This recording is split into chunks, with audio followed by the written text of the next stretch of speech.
प्रिय बंधु नमस्कार। जय हिंद जय भारत। जैसा कि आपने अभी 15 अगस्त को आपने बड़ी धूमधाम से स्वतंत्रता दिवस के उपलक्ष्य में मनाया और इसके उपलक्ष्य में आपने घर घर झंडे को लहराया, घर घर झंडे को फहराया और सभी के घरों पर मैं मानता हूं कि झंडे लगे हुए हैं।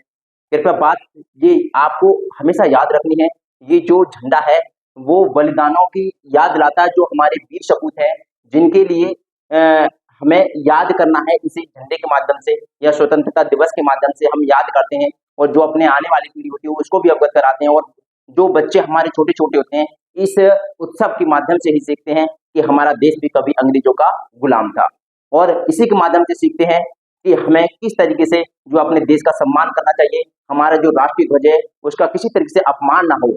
कहीं कहीं देखा जाता है कि किसी गाड़ियों पर झंडे लगे हुए हैं या किसी के घर पर लगे हुए हैं, वो झुके हुए अवस्था में होते हैं या फिर गिरे पड़े होते हैं या फिर वो जमीन में पड़े होते हैं। कहीं कहीं गलियों में मिलते हैं हमारे लिए, जो कि हमारे लिए बहुत ही दुख की बात है। इस तरीके से अगर झंडे मिलते हैं तो हमारे लिए क्या करना चाहिए, तो उनको उठा करके सम्मान के साथ में उनको यानी जो झुके हुए हैं उनको सीधा कर देना चाहिए। और जो नाले नाली वगैरह आसपास खंजे पर रास्ते में पड़ गए उनको उठा करके अगर वो सही अवस्था में है तो उनको पुनः से लगा सकते हैं आप। अगर वो सही से अवस्था में है तो एकांत जगह पर आप उनके लिए किसी तरह से अग्नि अर्पण कर सकते हैं, जो कि कहीं पे कोई वीडियो नहीं बना रहा हो या कोई आपको देख ना रहा हो, एकांत अवस्था में। क्योंकि हमारा जो झंडा है, राष्ट्रीय ध्वज है, इसका किसी तरीके से अपमान नहीं होना चाहिए। मैं आपसे फिर से कहूंगा, ये जो तिरंगा है, ये तिरंगा है ऐसे ही नहीं है। ये तिरंगा ये हमारे उन बलिदानों के, जो वीर सपूतों की जिनके जिनके लिए हमें बस याद करने से नहीं, हमेशा इनकी कहानियों को अपने बच्चों को सुनानी चाहिए। उनके कैसे कैसे बलिदान किया, अपने आप को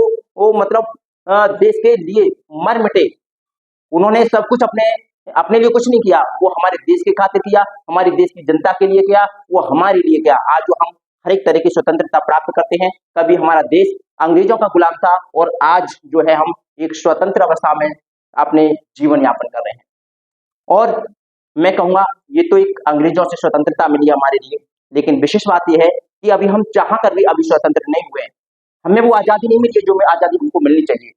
हम कहीं ना कहीं गरीबी के शिकार हैं या अशिक्षा के शिकार हैं। हमारे बच्चों को जैसी शिक्षा मिलनी चाहिए उस तरीके की शिक्षा नहीं मिल पा रही है। जैसे हमारे बच्चों के साथ में किसी ना किसी तरह का दुर्व्यवहार होता है। अभी माँ बहन बेटियों के लिए जो स्वतंत्रता मिलनी चाहिए, जो किसी समय आ सकती है जा सकती है, उनका कोई उंगली ना उठाए, ऐसी तरह की वो स्वतंत्रता ऐसी होनी चाहिए कि हम अपने आप को सुरक्षित महसूस करें। और जब तक हम अपने आप को सुरक्षित महसूस नहीं करेंगे, हमारी माँ बहन बेटियां अपने आप को सुरक्षित नहीं करेंगी, तो वो अभी स्वतंत्रता हमको मिली नहीं है। हम एक तरीके से ढोंग पाखंड के आडंबर के गुलाम हैं और तमाम तरह की जो समाज में कुरीतियां फैली हुई हैं उनके अभी आज तक हम गुलाम हैं। इनको दूर करने के ही आप अपने आप को स्वतंत्र महसूस कर सकते हैं। कहीं कहीं बहुत ज्यादा देखने को मिलता है कि जातिवाद के गुलाम है, जाति है कि जाति नहीं, हकीकत बात है। कहीं ना कहीं आदमी ऊपर से कुछ और बोलता है लेकिन अंदर से जातिवाद की बात ना, कि कहीं जातिवाद है, कहीं वर्गवाद है, कभी ऊंच नीचे, कभी गरीब है, कभी तमाम तरह की बीमारी हमारे देश में अभी व्यापक है और बहुत अभी बहुत बड़े लेवल पे हैं, जिनको हमें दूर करना चाहिए। मानव से प्रेम करना चाहिए, मानवता का भाव होना चाहिए। हमें इंसानियत सबसे पहले सीखनी चाहिए। और जिस दिन हम इंसानियत सीखे, सबसे पहले मैं तो कहता हूँ ना हिंदू बनो, ना मुसलमान बनो, ना सिख बनो, ना ईसाई बनो, कुछ भी बनने की जरूरत नहीं है। बनना है तो एक आप अच्छे इंसान बनिए, और अच्छे इंसान ही क्या है, मानवता का धर्म सिखाता है। और कोई भी धर्म कुछ नहीं, बस मानवता का धर्म है तो सब कुछ है, इंसानियत का धर्म है तो सब कुछ है। बस हमको यही सीखना चाहिए और हमें ज्यादा से ज्यादा अपने बच्चों को पढ़ाई लिखाई पर ध्यान देना चाहिए। इधर उधर से भटकाव की अवस्था में नहीं बच्चे जाएं, इस तरीके के संस्कार देने चाहिए। उनका पालन पोषण सही रूप से करना चाहिए। उन्हें गलत संगत से दूर रखना चाहिए। ऐसे उन पर हमेशा ये ध्यान रखना चाहिए कहीं हमारा बच्चा कोई गलत अवस्था में तो नहीं जा रहा है, कहीं किसी गलत संगत में तो नहीं जा रहा है। ऐसा तो नहीं कि ऐसी संगत पकड़ ले कि उसका जीवन ही तबाह हो जाए। तो बस आज की वीडियो में यही कहना चाहूंगा। बहुत बहुत धन्यवाद, आपने सुनी मेरी वीडियो को बड़ी ध्यान से सुना। और वीडियो को लाइक कीजिए, शेयर कीजिए और कमेंट कीजिए। और चैनल अगर आपने सब्सक्राइब नहीं किया तो चैनल को सब्सक्राइब भी कीजिए। बहुत गर्मी है, गर्मी में वीडियो बना रहा हूँ, पसीना भी बहुत आ रहा है। कृपया आपसे निवेदन है कि चैनल को सब्सक्राइब करें, शेयर करें और कमेंट करें। Thank you so much. जय हिंद, जय भारत।